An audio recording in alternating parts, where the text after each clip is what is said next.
পুরুষোত্তম পরম প্রেমময় দয়াল শ্রী ঠাকুর অনুকূল চন্দ্র চরণ কমলে আমার কোটি কোটি প্রণাম জানাই। পরমাধ্যায় জগৎ জননী শ্রী বরমার চরণ কমলে আমার কোটি কোটি প্রণাম জানাই। পরম পূজ্যপাদ শ্রী বদ্ধার চরণ কমলে আমার কোটি কোটি প্রণাম জানাই। আচার্যদেব শ্রী দাদার চরণ কমলে আমার কোটি কোটি প্রণাম জানাই। পূজনীয় বাবাদের চরণ কমলেও আমার কোটি কোটি প্রণাম জানাই। পূজনীয় গোবিন্দার চরণ কমলে আমার প্রণাম জানাই।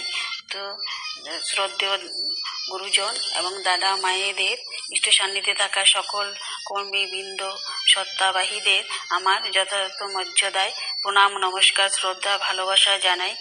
আমি বিভিন্ন আলোচনা এবং ওয়েবসাইটের মাধ্যমে শুনে নিজে খুব আনন্দ হয়েছি এবং আমার মনও বিকশিত হয়েছে। তো এটাই আমি এখানে আপনাদের বলার চেষ্টা করছি যে আমরা এই কলিযুগে দেখি কত ঘটনা প্রতিনিয়ত ঘটেই চলে। ঠাকুরকে ধরার ফলেও অনেকে দীক্ষা নেওয়ার পরে বলে যে আমাদের কিছু উন্নতি হয়নি, গোলক ধাঁধার আবদ্ধেই পড়ে আছি। তো আরও আমাদের দুঃখ কষ্টও যায়নি বা জীবনে উন্নতি হয়নি। তো তাদেরকে বলতে হবে যে তোমার হয়তো নিয়ম করাটা ঠিক হচ্ছে না, বা ঠাকুর যে বাণীগুলো দিয়েছেন বা আমাদের যে নির্দেশগুলো দিয়েছেন, যে অনুশাসন বাদ দিয়েছেন, সেইগুলো ঠিকমতো আমরা মেনে করতে পারছি না, বা আমার পারিপার্শ্বিক যেটা ঠাকুর বলেছেন সাহায্যের হাত বাড়াতে, সেগুলো করছি না। তো আরও কোনো ফাঁক থাকার জন্যই আমাদের সেটাই উন্নতি হয় না।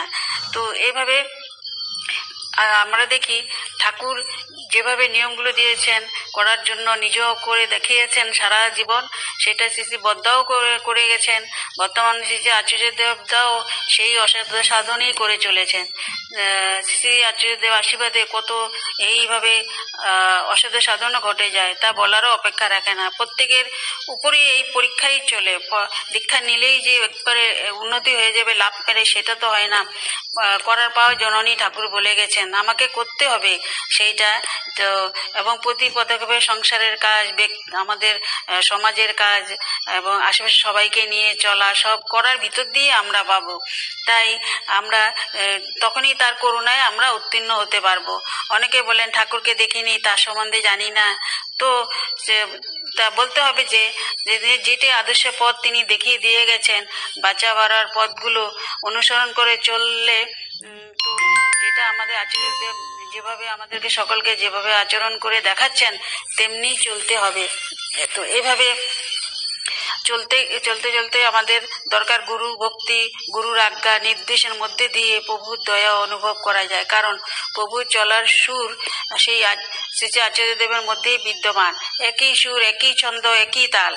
তাই তো আচার্য দেবদা বলতেন 2000 সালের মধ্যে মন্দির, কেন্দ্র, বিহার নির্মাণ কার্য শেষ করতে আমাদের চিন্তার কোনো কারণই থাকবে না। কারণ তিনি আমাদের এত সুন্দর নির্দেশ দিয়ে গেছেন। এখন তাই তো আমরা এখন বুঝতে পারছি যে ভয়ঙ্কর কোভিডের জন্য শ্রী দাদা এই প্রস্তুতি। তাই তো তিনি আরো বেশি করে দয়ালের শ্রীচরণে সবাইকে আনার আদেশ দেন। ইষ্টের প্রতীক তিনি, তাই তো তিনি ঠাকুরের আদেশ মতো সকলকে চলতে বলেন। এবং আমরা আদর্শ বিনায়ক শ্রী ঠাকুরে বলেছিলেন, আমি যে আদর্শ তোমাদের সামনে স্থাপন করেছি এবং সেই আমি যে আদর্শটা তোমাদেরকে বলেছি তাতে নিষ্ঠা, অনুরাগ, অনুসরণের অল্পই হোক বিস্তারই হোক, যতখানি আন্তরিকতা নিয়ে সক্রিয় অভিব্যক্তি দেবে, ইষ্ট অনুরাগ সহযোগ স্বার্থে স্বার্থান্বিত হয়ে তোমাদের ধ্বংস করতে পারবে না কেউ এই দুনিয়ায়। তাই আচার্যদেব পূজ্যপাদ শ্রী দাদাও বলেন, আত্মপ্রতিষ্ঠা নয় ইষ্ট প্রতিষ্ঠায় সর্বদা ব্রতী হও তোমরা সবাই। তাই আচার্যদেবকে খুশি করতে পারলে দয়ালও খুশি হবেন।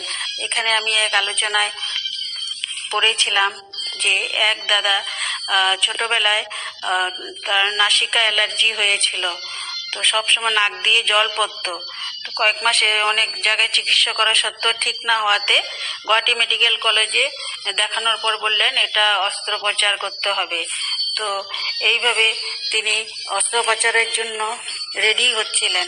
তো একদিন উনি দেওঘরে যাবেন বললেন, তখন সেই গুয়াহাটি মন্দিরের সেই ঋত্বিকদা বলল যে দেওঘরে গিয়ে সেটা জানাতে। তো যেহেতু ও 7 দিন পরে অপারেশনের ডেটও দিয়ে দিয়েছিল, উনি তখন কি করলেন, দেওঘরে যাওয়ার জন্য রেডি হলেন। তো পরীক্ষা যদিও আছে, পরীক্ষা দেরি আছে বলে, তো সেখানে ঋত্বিকদের সাথে আলোচনা করে তো দেওঘরে গেলেন।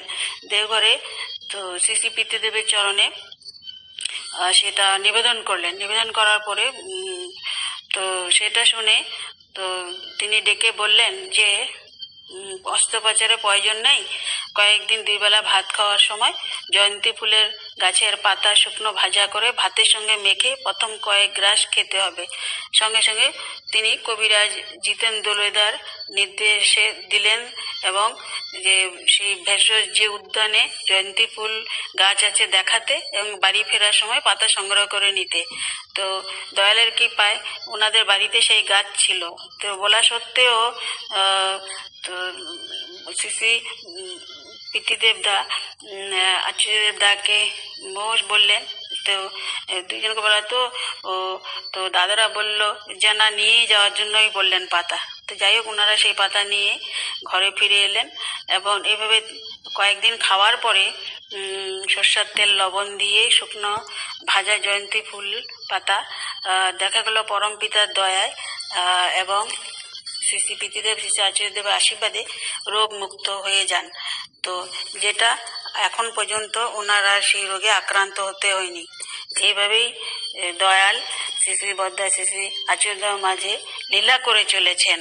তো যদি ঠিক মতন আমরা ওনাদের নির্দেশ মেনে চলি, তাহলে জীবনে ঠিকই উন্নতি হবে, রোগ শোক সব দূরে যাবে। তো যারা মনে ভাবেন যে দীক্ষা নিলাম চট করে হবে, সেটা না, আমাদের সেটা করতে হবে। কর্ম করলেই সেটার আমরা ফল পাবো। জয়গুরু। আমরা সবাই ঠাকুরকে নিয়ে মাথায় নিয়ে চলি এবং ঠাকুরকে খালি মাথায় নিয়ে চললে হবে না, ঠাকুরের নির্দেশগুলো হাতে কর্মে কাজে করতে হবে। বন্দে পুরুষোত্তম।